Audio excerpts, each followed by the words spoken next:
हिंदी साहित्य की एक नया कविता की ओर चलेंगे जिसका नाम है जन जन का चेहरा एक, और ये काव्य खंड का चैप्टर संख्या 9 है।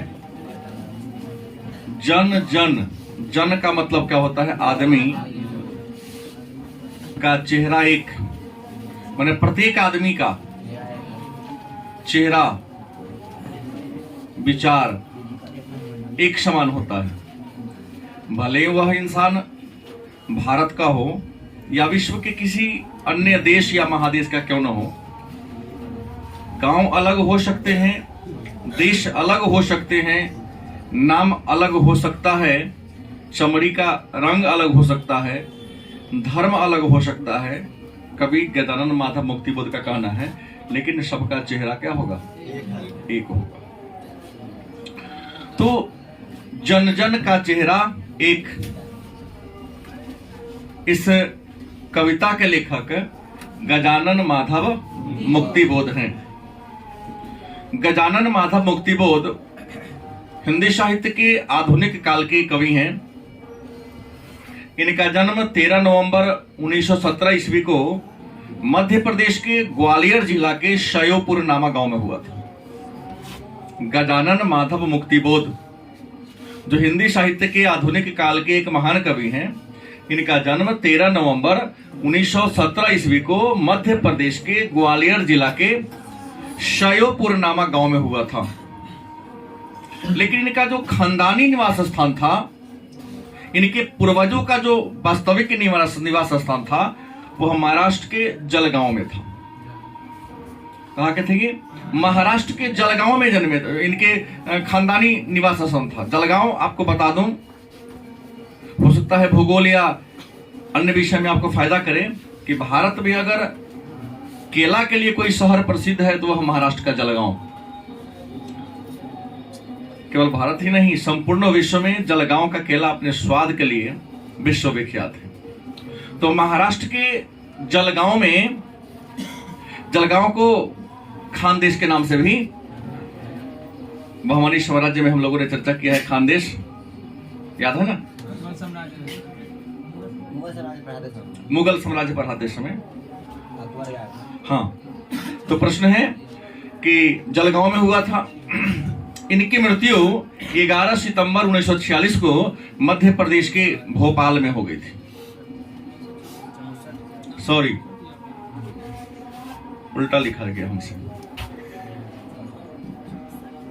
हाँ, 64 में हो गई। इनकी मृत्यु 11 सितंबर 1964 को मध्य प्रदेश के भोपाल जिला में हो गई। इनके पिता का नाम माधव राम मुक्तिबोध था।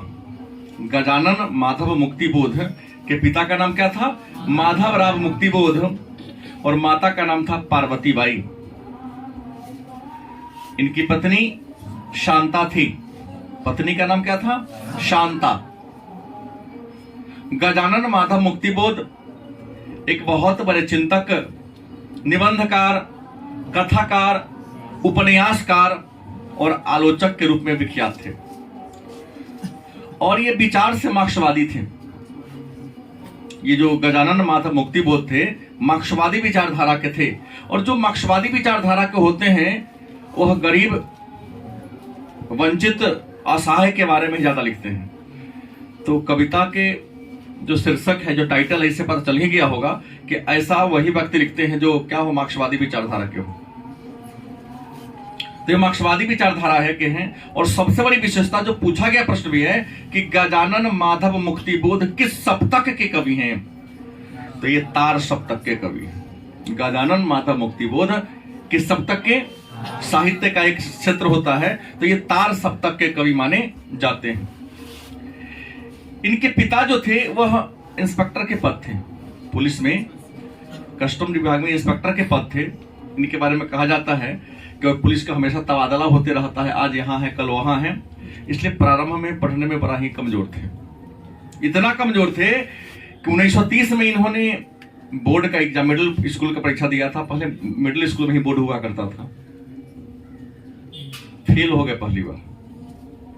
1930 में ग्वालियर बोर्ड मिडिल स्कूल से इन्होंने परीक्षा दिया था, क्या हो गए, फेल हो गए। लेकिन दूसरी बार 1931 में प्रयास किया तो इनको क्या मिली, सफलता मिली। सेम कंडीशन स्नातक में भी था। 1937 में होलकर कॉलेज इंदौर से इन्होंने स्नातक की परीक्षा दिया और पहली प्रयास में वहां भी क्या हो गए, फेल हो गए, असफल हो गए। मतलब इन्होंने बोर्ड की परीक्षा भी 2 बार में पास किया और स्नातक की परीक्षा में भी क्या किया। एक बात सिद्ध करती है कि असफलता यह सिद्ध नहीं करती है कि आप में काबिलियत नहीं है, असफलता यह सिद्ध करती है कि आपने सफल होने के लिए जो प्रयास किया शायद उसमें कहीं ना कहीं कमी है। क्योंकि ये भी तो पहली बार मिडिल में ही फेल हुए, स्नातक में फेल हुए, और आगे चलकर इंसान यदि चाह ले तो इतने महान हो गए कि साहित्य में इनके जीवन वृत्त को हम सब पढ़ते हैं। तो 1937 में होलकर कॉलेज से इन्होंने क्या किया था, स्नातक, अंग्रेजी में आप लोग कहते हैं ग्रेजुएशन, बीए किया था। और 1953 में नागपुर विश्वविद्यालय से हिंदी भाषा में इन्होंने एमए किया था। पूछा क्या प्रश्न है, गजानन माधव मुक्तिबोध किस विषय से एमए किया था, तो हिंदी से एमए किया था। व्यवसाय की बात करते हैं, मतलब जीवन की शुरुआत किस रूप में हुआ, तो पहले इन्होंने शिक्षा पूरी करने के बाद पहले क्या बने, प्रारंभिक विद्यालय के शिक्षक बने। उसके बाद वायुसेना में भी इन्होंने कुछ वर्षों तक काम किया था। उसके बाद नागपुर सूचना प्रसारण विभाग में काम किया। उस पर नागपुर रेडियो के लिए पत्रकार के रूप में भी इन्होंने काम किया था। मतलब इन्होंने अपने जीवन की शुरुआत किया लेकिन कई प्रकार के सेक्टर को चुना। यह बहुमुखी प्रतिभा के धनी थे। कई क्षेत्र में काम करने का तात्पर्य यह है, मतलब यह है कि गजानन माधव मुक्तिबोध बहुमुखी प्रतिभा के क्या थे, धनी थे। मतलब इनके अंदर अनेक सारी योग्यताएं थी, अनेक प्रकार की क्षमताएं थी। तो गजानन माधव मुक्तिबोध पहले शिक्षक, उसके बाद वायुसेना में सेना के रूप में काम किए, नागपुर सूचना प्रसारण विभाग में काम किए, नागपुर रेडियो में पत्रकार के रूप में काम किया। इन्होंने एक पत्रिका का भी संपादन किया था। इनके द्वारा संपादित की गई पत्रिका का नाम था नया खून। क्या था, नया खून, जो कहां से निकलता था, नागपुर से। पूछा जा सकता है कि नया खून का प्रकाशन कहां से होता था, तो नागपुर से। और नया खून पत्रिका के संपादक कौन थे, तो गजानन माधव मुक्तिबोध। इनके द्वारा लिखा गया काव्य संग्रह जो प्रसिद्ध है, जिसको पूछे जाने की संभावना है, चांद का मुंह टेढ़ा। तो चांद का मुंह टेढ़ा क्या है, तो कविता संग्रह है, लेखक गजानन माधव मुक्तिबोध। दूसरा भूरी भूरी खाक, काव्य संग्रह है, लेखक कौन है, गजानन माधव मुक्तिबोध। कथा साहित्य माने कहानी संग्रह कौन कौन है, तो काठ का सपना और सतह से उठता आदमी, सतह से उठता आदमी। और एक उपन्यास भी इन्होंने लिखा था जिसका नाम था विपात्र। उपन्यास का नाम क्या है, तो याद रखेंगे, चांद का मुंह टेढ़ा और भूरी भूरी खाक काव्य संग्रह है, कविता संग्रह है, लेखक गजानन माधव मुक्तिबोध। और काठ का सपना और सतह से उठता आदमी कहानी संग्रह है, और इसके लेखक कौन है, और विपात्र गजानन माधव मुक्तिबोध के द्वारा लिखा गया क्या है, उपन्यास है। इन्होंने कई आलोचनात्मक पुस्तक भी लिखने का काम किया, और इनके द्वारा लिखा गया प्रमुख आलोचनात्मक पुस्तक है कामायनी एक पुनर्विचार, नई कविता का आत्मसंघर्ष, नई साहित्य का सौंदर्य शास्त्र, समीक्षा की समस्या। इसके अलावा इन्होंने इतिहास व संस्कृति 1962 में, नहीं हाँ, भारत के इतिहास और संस्कृति के बारे में इन्होंने एक पुस्तक लिखी थी 1962 ईस्वी में। तो आइए एक बार और दोहराएं इसको कि गजानन माधव मुक्ति थे कौन, गजानन माधव मुक्तिबोध का परिचय दें। तो आप लिखोगे कैसे, थोड़ा सा ही तो पूरा आगे पीछे हमने कह दिया। 2 अंक में अगर लिखना हो सटीक शब्दों में, तब लिखेंगे गजानन माधव मुक्तिबोध हिंदी साहित्य के एक महान कथाकार, निबंधकार, उपन्यासकार, आलोचक, कवि थे। इनका जन्म 13 नवंबर 1917 ईस्वी को मध्य प्रदेश के ग्वालियर जिला के सयोपुर नामक गांव में हुआ था। इनकी मृत्यु 11 सितंबर 1964 को मध्य प्रदेश के भोपाल में हुआ था। इनके पिता का नाम माधव राव मुक्तिबोध, माता का नाम पार्वतीबाई, पत्नी शांता। यह मार्क्सवादी विचारधारा के कवि माने जाते हैं। इन्होंने ग्वालियर बोर्ड से मिडिल परीक्षा 1930 में दिया था, उस समय असफल हो गए, लेकिन 1931 में दूसरी प्रयास में पास हो गए। होलकर कॉलेज इंदौर से दूसरी प्रयास में इन्होंने स्नातक पास किया था। और आपको बता दें 1953 में नागपुर विश्वविद्यालय से, कहां से, नागपुर विश्वविद्यालय से इन्होंने एमए हिंदी भाषा से किया था। इनके द्वारा लिखा गया प्रमुख पुस्तक में आप देख सकते हैं काव्य संग्रह चांद का मुंह टेढ़ा, भूरी भूरी खाक, कथा साहित्य में काठ का सपना, सतह से उठता आदमी, और इन्होंने विपात्र नामक उपन्यास की रचना किया था। कुछ बातें आपको यहां से इग्नोर करना पड़ेगा। तो आइए प्रश्न करते हैं, शुरू करते हैं। गजानन माधव मुक्तिबोध के द्वारा लिखा गया कविता जन जन का चेहरा, एक आपके सामने पुस्तक होनी चाहिए। लिखा है, चाहे जिस देश, हमने पहले कहा गजानन माधव मुक्तिबोध एक मार्क्सवादी कवि थे। इन्होंने क्या लिखा कि चाहे जिस देश प्रांत पूर का हो, जन जन का चेहरा एक। क्या गजानन माधव मुक्तिबोध कहते हैं कि व्यक्ति, इंसान, आदमी चाहे जिस देश का हो, भारत का हो, पाकिस्तान का हो, चीन का हो, अमेरिका का हो, चाहे जिस, पूर्व माने क्या होता है गांव, पूर्व माने क्या होता है गांव, किसी भी गांव का क्यों ना हो, लेकिन सबका चेहरा क्या होता है, एक होता है।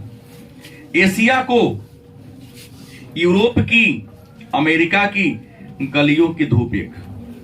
गजानन माधव मुक्तिबोध क्या कहते हैं, कहां कहां का धूप एक समान है, तो एशिया की, यूरोप की और अमेरिका के गलियों का, माने सड़कों का धूप क्या है, एक समान है। कष्ट दुख संताप की चेहरों पर पड़ी हुई झुर्रियों का रूप एक। कहते दुख के समय, कष्ट के समय भारत के लोगों का चेहरा का जो इंप्रेशन होता है, सेम इंप्रेशन विश्व के अन्य देशों के लोगों का होता है।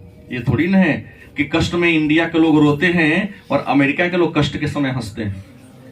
नहीं, क्रोध में अमेरिका वालों का चेहरा भी लाल हो जाता है और इंडियन का चेहरा भी क्रोध में क्या होता है, लाल होता है। तकलीफ में चेहरा मलिन हो जाता है, चेहरा उदास हो जाता है, ओठों से हंसी गायब हो जाती है। कवि वही कहना चाहते हैं कि कष्ट दुख संताप की, माने कष्ट का समय हो या दुख का समय हो और या तकलीफ का समय हो, चेहरों पर पड़ी हुई झुर्रियों का धूप एक। आपके चेहरा पर जो झुर्री पड़ता है ना, जो हर देश के लोगों का क्या होता है, एक होता है। जोश में यूं ताकत से बंधी हुई मुट्ठियों का लक्ष्य एक। मतलब आप उत्साह में, जोश मतलब क्या, उत्साह में हो, आप किसी काम को उत्साह में करने जाते हो या हिम्मत ताकत लेके जाते हैं, तो ताकत के समय बड़ी जोर से मुट्ठी को बंद करते हैं। और किसी काम को उत्साह में इंडिया के लोग जैसे करते हैं, शायद अमेरिका के लोग भी। अभी तो वर्ल्ड क्रिकेट चल रहा था, खत्म हो गया, T20 चल रहा है। क्रिकेट में हमें रुचि नहीं है, लेकिन हमने पेपर के माध्यम सुना कि अभी T20 वर्ल्ड कप चल रहा है। तो प्रश्न है कि अपने देश को जिताने के लिए इंडियन क्रिकेट टीम का भी कप्तान रोहित शर्मा है शायद, तो वो हाईवे करे, वो जैसे नेतृत्व करते हैं अपने सैनिकों का, अपने खिलाड़ियों का। उम्मीद है पाकिस्तान का कौन है, बाबर है, बाबर आजम। वो भी अपने टीम के लोगों का वैसे ही मनोबल बढ़ाते होंगे। तो ये कहता है कि जोश में, माने उत्साह में या ताकत के समय, मतलब ऊर्जा का काम करना हो, तो जीत के समय जैसा चेहरा पाकिस्तान वाले का होता होगा और इंडिया वाले का होता होगा, सब ये होता होगा। जैसे भारत और पाकिस्तान में जब क्रिकेट मैच होता है तो हम लोग समझते हैं कि नहीं, लड़ाई हो रहा है, मैच नहीं हो रहा है, इंडिया और पाकिस्तान के बीच वार हो रहा है।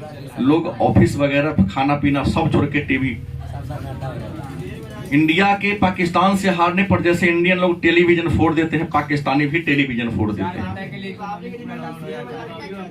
शेयर बाजार को गिरा दिया जाता है, मतलब पूरे दलाल स्ट्रीट बंद हो जाता है। दुकानदार ग्राहक दुकान पर खड़ा है, दीजिए ना थोड़ा देर लास्ट बॉल।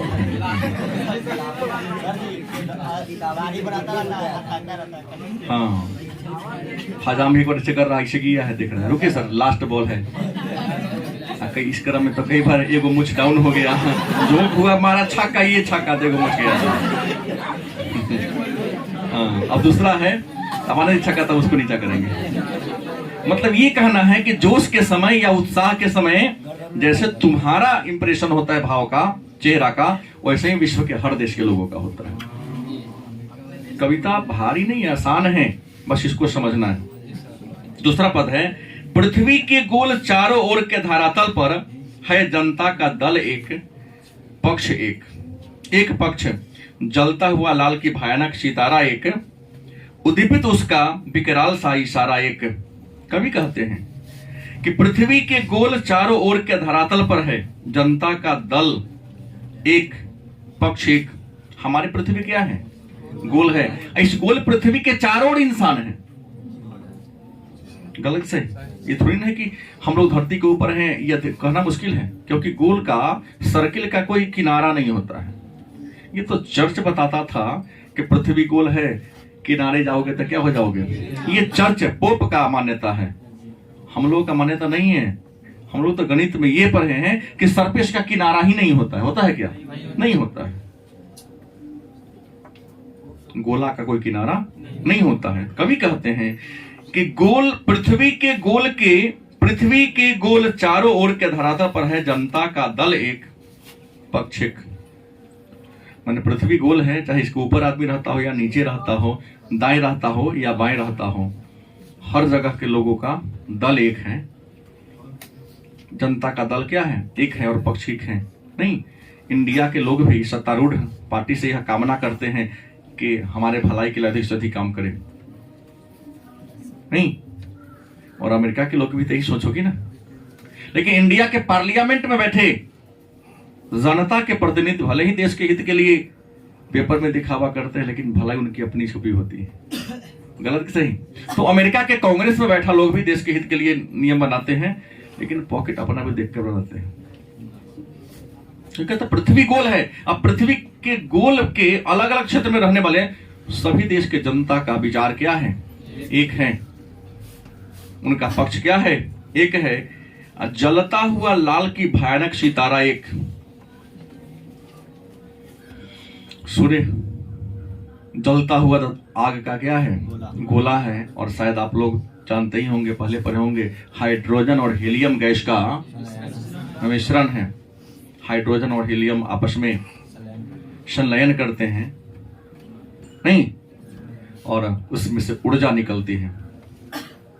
यह ऊर्जा इतना बड़ा विशाल भंडार है वो कि 4.5 अरब 60 करोड़ तक संलयन की प्रक्रिया क्या होती रहेगी, चलती रहेगी। उतना दिन हमको सूर्य से प्रकाश मिलता रहेगा। 4 अरब 60 करोड़ वर्ष के बाद देखा जाएगा कि कोई नया सूर्य आएगा, लाल दाना, श्वेत दाना, नोवा, सुपरनोवा, ये सब बन जाएगा। अंत में ब्लैक होल तो बनना ही है उसको। इसके खत्म कैसे होगा? इसके निकटतम है प्रोक्सिमा सेंचुरी, दूर है, हो सकता है कोई नया आ जाए। सूर्य से निकटता है, हाँ, पृथ्वी से दूर। सूर्य से निकटता है लेकिन पृथ्वी से दूर है ना, कोई बात नहीं है। इसका 500 सेकेंड में प्रकाश आता है, 500 सेकेंड में, तो उसका 1000 सेकेंड में आएगा। तो तब तक चीन चाइना अपना चांद बना लिया। अरे विज्ञान इतना आगे बढ़ जाए कि हम स्वयं सूर्य बना लेंगे। असंभव कुछ भी नहीं है। हिटलर ने कहा कि असंभव मूर्खों के डिक्शनरी का एक शब्द है, इम्पॉसिबल। हाँ, हिटलर ने कहा था मूर्खों के डिक्शनरी का एक शब्द है। अच्छे लोग के डिक्शनरी में इम्पॉसिबल शब्द होता ही नहीं।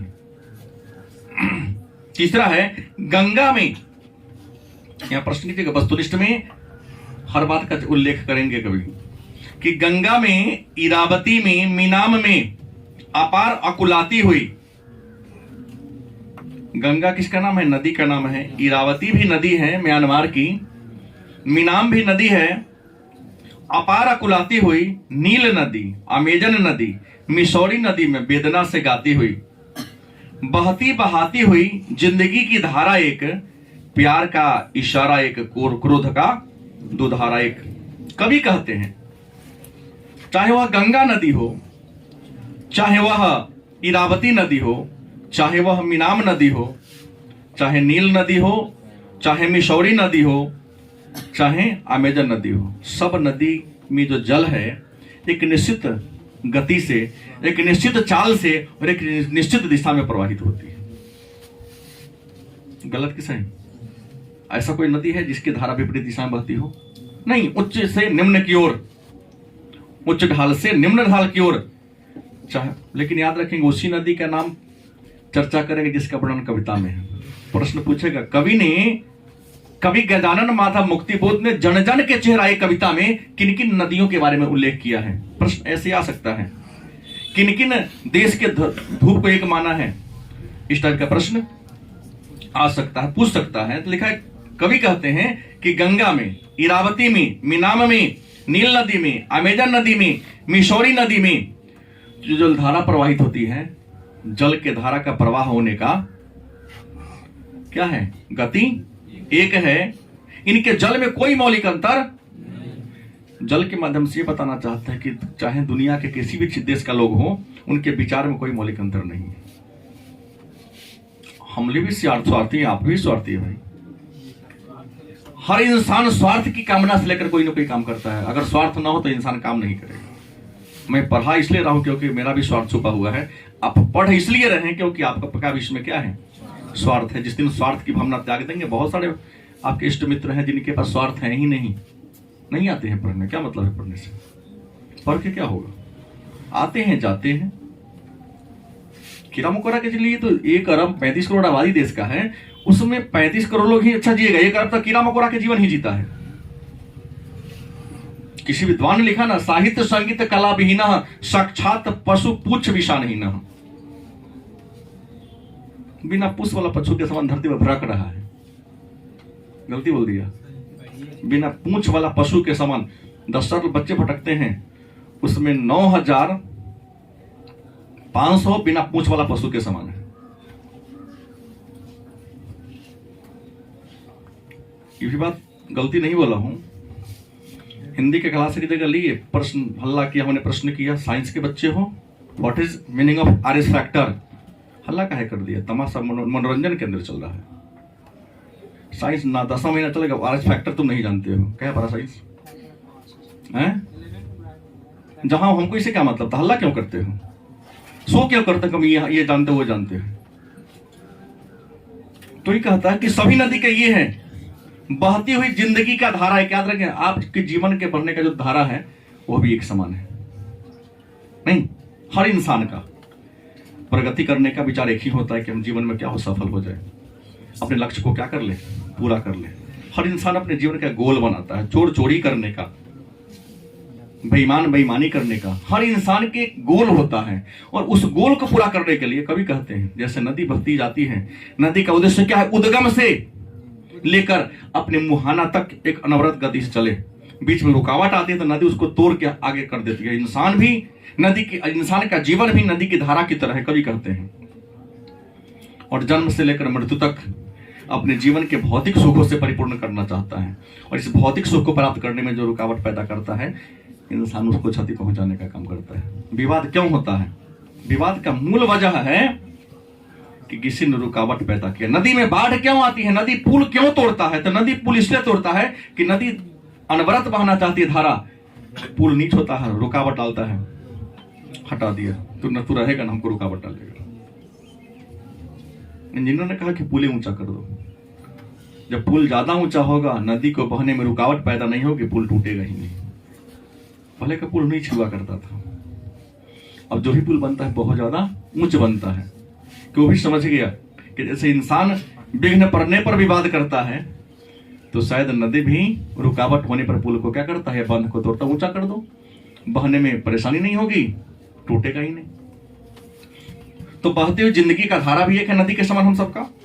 प्यार का इशारा एक, क्रोध का दुधारा एक। कवि कहते हैं कि प्यार करने का जो तौर तरीका है तो इशारा बात होता है, जैसे हम सब में है वैसा ही विश्व के हर देश के लोगों में है। और क्रोध के समय हम जैसे अपना भाव प्रकट करते हैं, विचार दिखाते हैं, क्रोध के समय हर देश के लोग भी अपना उसी प्रकार का भाव दिखाते हैं।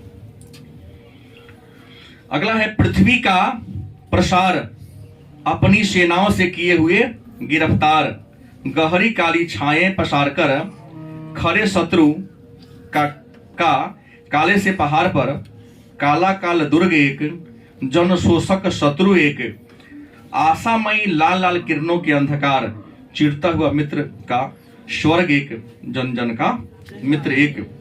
कवि कहते हैं पृथ्वी का प्रसार अपनी सेनाओं से किए हुए गिरफ्तार। कवि गजानन माता मुक्ति बोध इस पद के माध्यम से, चौथा पद है ये, इस पद के माध्यम से क्या कहते हैं कि पृथ्वी का जो प्रसार है क्या है, एक समान है। और अपनी सेना के द्वारा किए गए गिरफ्तार से जैसा अनुभव हम महसूस करते हैं वैसा ही अनुभव अन्य देश के लोग भी करते हैं, उसको शाबाशी देते हैं। गहली काली छाएं पसार कर खड़े हुए शत्रु के काले से पहाड़ पर, काली दुर्ग एक। और हम अपने शत्रु को जैसे काली साया के समान समझते हैं, वैसे ही हर देश के लोग, हर देश की सेना अपने सामने वाले के सेना को अपना शत्रु समझता है और उसे अपना क्या समझता है, काली साया समझता है। सोचता है कि कोई न कोई षड्यंत्र रचकर काम करके इसको लाइन से क्या कर दिया जाए, हटा दिया जाए। पहाड़ के समान खड़ा होता है। हर इंसान अपने दुश्मन के सामने काली पहाड़ के समान क्या होता है, खड़ा होता है, ताकि वो डर कर हमारे यहाँ से क्या हो जाए, भाग जाए। तो अपने देखते हैं, चाहे भारत सरकार हो या पाकिस्तान की सरकार हो, या खास करके भारत और चीन का होता है, अपने सीमा पर वह सैन्य प्रदर्शन अभ्यास करता है। अभ्यास नहीं करता, प्रदर्शन करके दिखाना चाहता है इंडिया के सैनिकों को, भारत सरकार को, कि हमसे दूर रहो, हमारे पास इतना पावर है। सैन्य प्रदर्शन, सैन्य युद्धाभ्यास करना क्या है, अभ्यास नहीं। अपने अगल बगल के गरीब देशों को धमकाता है कि हमसे क्या रहो, बच के रहो, क्योंकि हमारे पास ये हथियार है। तो भारत भी क्या करता है, किसी देश से मिला, छोटका से बिल लेता है, कहता चलो हम भी अभ्यास करते, वो धमकाता है मेरे पास भी है, बच के रहो।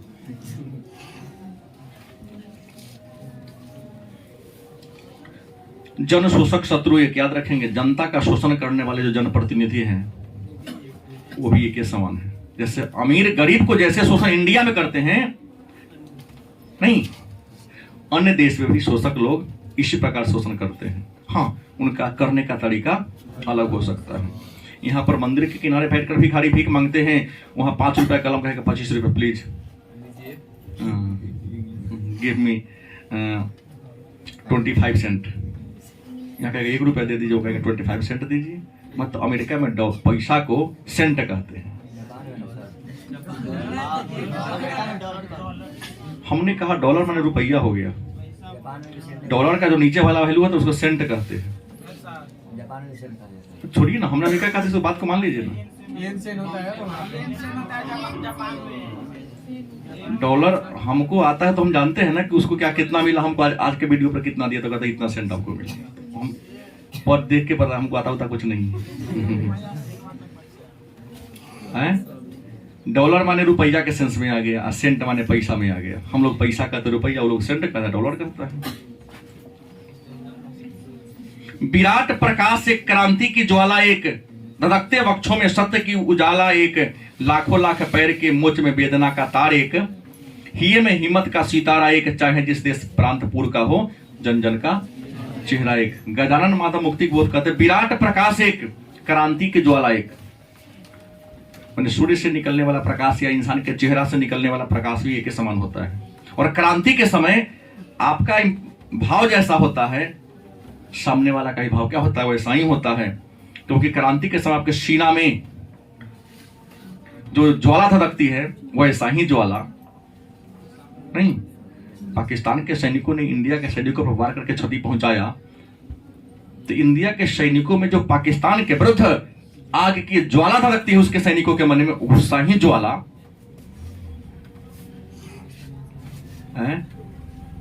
पाकिस्तान वाले को होगा। इंडिया वाले पर उसने कर दिया था ना, उड़ी हमला पुलवामा किया था, तो सेना के सीना में इतना ज्वाला धधका कि ऑपरेशन सर्जिकल स्ट्राइक और एयर स्ट्राइक कर दिया। सर्जिकल स्ट्राइक में धरती से आके घुस के मार के चलाया, एयर स्ट्राइक में हवाई जहाज से क्या उसको मार के चलाया। क्रोध था तब ना, जबकि ये जानता था जाएंगे पकड़ाएंगे तो हमको मार देगा, हम मारे जा सकते हैं, लेकिन ज्वाला इतनी थी। विवाद होता है गांव में, देखो चार भाई है, आप अकेला हो, लेकिन विवाद होता तो ये नहीं मन में होता है कि वो चार हमको मार देगा। ज्वाला इतनी सीना में रखती है, कभी करना चाहते हैं कि अकेला लाठी लेके चारों को मारने निकल पड़ता है। तो सीना में जो ज्वाला धधकती है किसी शत्रु के प्रति, सबका एक समान होता है। और पैर के मुचने पर, कहता कि लाखों लाख पैर के मुच वेदना का तारीख। हर इंसान का अगर पैर में मोच आ जाए तो जैसा दर्द तुम्हारे पास होगा वैसा दर्द। ये नहीं कि अमीर का दर्द थोड़ा ज्यादा होगा, गरीब का दर्द कम होगा, अब भिखारी को दर्द होगा ही नहीं, ऐसा थोड़ी नहीं है। क्या सबका दर्द एक है। और ही में माने हृदय में हिम्मत का सितारा एक। कोई काम है, आर्मी का दौर हो रहा है, लगता है कि अब लास्ट है, कुछ सेकंड सम बचा हुआ है, तो मुंह खोलकर मुट्ठी खोलकर जो रनिंग करता है लास्ट 100 मीटर, जो तक इसको पछाड़ के हम आगे निकल जाए। तो हिम्मत का सितारा भी सबका क्या होता है, एक है, चाहे वो किसी देश का क्यों ना हो, किसी गांव का क्यों ना हो। अगला है, एशिया के, यूरोप के, अमेरिका के भिन्न भिन्न वास स्थान, भौगोलिक ऐतिहासिक बंधनों के बावजूद सभी को हिंदुस्तान, सभी और हिंदुस्तान, सभी और बहने हैं, सभी और भाई हैं, सभी और कन्हैया ने गाय चराई हैं, जिंदगी की मस्ती का कुलाती भोर एक, बंसी की धुन सभी और। कवि ने इस पद के माध्यम से भारत के संस्कृति का प्रशंसा किया है। इस पद के माध्यम से किसके संस्कृति का, इंडियन संस्कृति का, भारत के कल्चर का, भारत की में जो वसुधैव कुटुंबकम है, सत्यमेव जयते हैं, भारत के लोगों में जो प्रेम और भाईचारा का भाव है, उसके बारे में यहां पर चर्चा किया है। क्या क्या लिखा, एशिया के, चाहे यूरोप के, चाहे अमेरिका में अलग अलग निवास स्थान पर लोग रहते हैं। एशिया वाले एशिया में रहते हो, अमेरिका वाले अमेरिका में रहते हो, सभी का भौगोलिक संरचना अलग है, ऐतिहासिक बनावट सबकी क्या है, अलग है। लेकिन याद रखेंगे, इस विश्व के मानचित्र में जितना सुंदर भारत और भारत की संस्कृति है, उतना सुंदर कभी कहते हैं विश्व के किसी देश की संस्कृति नहीं है। क्योंकि भारत में क्या है, सभी और भाई हैं, सभी और। कभी आप दिल्ली जाके देखो, रिक्शा पर बैठो, कहीं से पता चल गया बिहार से आया है, तुम दो बात करो, अच्छा बिहार से आए हैं, अरे हमारा घर मुजफ्फरपुर है, इतना तुमको, आप बैठे रही ना, हम देखें वहां तक पहुंचा देगा, 2 रुपया भी कम लिया। लगता है कि अपने क्षेत्र का आ गया तो ईश्वर मिल गया उसे, अगर बहुत दिन से वहां रह रहा है तो। लेकिन अमेरिका में ये बात नहीं है, वहां रिलेशन केवल किसका होता है, पैसे का रिलेशन होता है। और यहाँ पैसा नहीं, हृदय का रिलेशन होता है। तब तो कहा कि सभी और भाई हैं, सभी और बहने हैं। और सभी और कौन है, कृष्ण। कृष्ण प्रेम का प्रतीक है। कृष्ण किसका प्रतीक है, प्रेम का प्रतीक है। सभी और कृष्ण ने गाय चराई है, क्योंकि कृष्ण तो राजा के बेटा थे, और गाय चराना किसका काम है, चरवाहे का काम है। लेकिन चरवाहा के रूप में जाकर के इन्होंने देखा है कि हम भी तुम्हारे बराबर है, यहाँ मेरी गरीबी। तो भारतीय संस्कृति में जो वसुधैव कुटुंबकम है, सत्यमेव जयते हैं, और प्रेम भाईचारा का इसमें यहाँ पर क्या कर दिया, जिक्र कर दिया। दानव दुरात्मा एक, मानव की आत्मा एक, शोषण और खूनी और चोर एक, जन जन के शीर्ष पर शोषण का खड्ड अति घोर एक, दुनिया के हिस्से में चारों ओर जन जन का युद्ध है। कहते हैं कि दानव दुरात्मा एक, हर देश में, किसी भी देश का नाम ले लो, जितना भी गलत लोग हैं ना, सब एक ही समान होता है। भाई हम मंदिर में पूजा करने जाते हैं, इमामुद्दीन मस्जिद में इबादत करने जाता है, चर्च में कोई प्रे करने जाता है, तो याद रखिएगा, आपके साथ सुनने को मिलता है कि जुम्मा के दिन चप्पलों बदलने वाला जाता है। सही बात है, नया पुराना होता है। तो हमारे यहाँ भी जानकी मंदिर में चप्पल एक्सचेंज सेंटर है, जानकी सू पैलेस, जानकी सू एक्सचेंज पैलेस। हाँ, पुरान छोड़ के नया लेके चल देता है। सही नहीं बोला हूं, बड़ा सुंदर जगह एक्सचेंज करने का, पुरान छोड़ दो नया लेके चल दो। होता है, मैंने सुना है ऐसा। जुम्मा के दिन मदरसा के मस्जिद के अगल बगल में बदलाता है, और हमारे यहाँ भी जानकी मंदिर में खूब एक्सचेंज होता है। पुरान छोड़ो नया ले लो, नया पुरान करने का तरीका परंपरा है। सुमित तो आज तक कभी नया खरीदा ही नहीं। तो दानव दुरात्मा एक, मानव की आत्मा। गलत लोग हर जगह एक समान होते हैं, और अच्छे लोग हमेशा एक अच्छे होते हैं। जैसे जो दुरात्मा होगा जहां रहेगा षड्यंत्र रचेगा, आपको क्षति पहुंचाने का काम करेगा। जो मानव होगा हमेशा मानवता की बात करेगा, अपने नहीं खाएगा, सामने वाले को क्या कर देगा, खिला देगा। शोषक नेता है और खूनी हर जगह एक समान होता है कि शोषक हर प्रयास करेगा कि कौन तरीका से कौन सा ऑफर लाके आपका शोषण कर दे। चाहे वो मुकेश अंबानी का कौन कंपनी है, जियो कंपनी हो, रिलायंस हो, चाहे एयरटेल भारती कम्युनिकेशन का एयरटेल हो, प्रयास करता है पूंजीपति लोग कि किसी न किसी तरीके से इन मजदूर वर्गों का हम क्या कर ले। शोषण करने वाले का भी तरीका एक ही होता है, और शोषण के समय जो मजदूर होता है, जो शोषण का शिकार होता है, चेहरे पर जो खट होता है, कभी देखिएगा एक मजदूर का जब विषम परिस्थिति में आकर आपके सामने खड़ा होता है, उसका चेहरा का इंप्रेशन कैसा होता है। हर जगह एक होता है। गरीब का चेहरा चाहे अमेरिका में हो चाहे इंडिया में हो, सब जगह एक होता है। लाचार होता है, विवश होता है, गिड़गिड़ाते हुए रहता है। अभी आप लोग नहीं गिड़गिड़ाते हैं, जब उस जीवन में आएंगे तब पता चलेगा। लास्ट है, मस्तक की महिमा वो अंतर की उष्मा से उठती ज्वाला, अति क्रोध एक, संग्राम की घोष एक, जीवन का संतोष एक, क्रांति का निर्माण का विजय का सेहरा एक, चाहे जिस देश प्रांत पुर का हो, जन जन का। कवि कहते हैं कि मस्तक की महिमा एक, मस्तक की महिमा एक का मतलब कहता है कवि कि सभी मस्तिष्क के, सभी मानव के मस्तिष्क का महत्व क्या है, समान है। सभी मानव के मस्तिष्क का महत्व क्या है, वह अंतर की उष्मा से उठती ज्वाला का क्रोध एक, और प्रत्येक व्यक्ति संघर्षरत है, चाहे वह निर्माण कार्य में लगा हो चाहे विनाश कार्य में। 5 मिनट रुकिए अभी आप लोग। चाहे वह निर्माण कार्य में लगा हो चाहे वह विनाश कार्य में लगा हो, लेकिन संघर्ष करने का तौर तरीका सबका क्या है। निर्माण वाला भी उतना ही संघर्ष करता है और विनाश वाला भी उतना ही संघर्ष करता है। ऐसा नहीं कि विनाश करने वाला का संघर्ष कम होगा। छत बनाने में जितना संघर्ष लगता है, तोड़ने में उससे ज्यादा संघर्ष लगता है।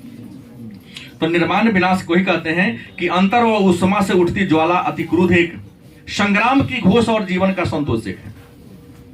युद्ध करने का, युद्ध का शंखनाद फूंकने का तरीका भी सबका एक होता है, और जीवन में जब संतोष मिलता है, जैसे जितना सुख की अनुभूति आपको होगी उतना ही सुख की अनुभूति हमें भी होगी। क्रांति का निर्माण का विजय का सेहरा है। क्रांति के समय जो आपका मुकुट होता है, विजय का जो सेहरा होता है वह भी एक होता है। निर्माण पर जब पुरस्कार कोई देता है तो जैसा अनुभूति आप महसूस करते हो वैसा अन्य लोग भी करते हैं। और कोई जीत कर आते हैं, भले कोई तुम सिपाही बनकर आया, अभी सिपाही का ये आया है, अभी सीजीएल का वैकेंसी आया है, अभी स्टेशन रेलवे का कुछ वैकेंसी आया है, कुछ लोग सफल हुए हैं। तो डीएम बनकर कोई व्यक्ति आया होगा तो उसके गांव वाले ने उसको जिस रूप में देखा होगा, सीजीएल क्वालिफाई होकर आया होगा, चाहे बिहार पुलिस पास करके आया होगा, उसके घर वाले भी उसका स्वागत वैसे ही किया होगा। जितना आनंद डीएम बनने पर किसी व्यक्ति को होगा, बिहार पुलिस बनने पर उस व्यक्ति को भी उतना ही, क्योंकि उसका लक्ष्य ही पुलिस बनना था। उसके लिए तो डीएम से ही बड़ा हो गया ना। तो ये कहता है कि विजय का सेहरा एक, चाहे वो किसी देश का क्यों ना हो, किसी गांव का क्यों नहीं हो, सबका चेहरा एक होता है। कविता थोड़ा सा बड़ा था। अधिनायक पर चर्चा कल करेंगे। आराम से ऊपर से निकलिए, तुम ठहरेगा।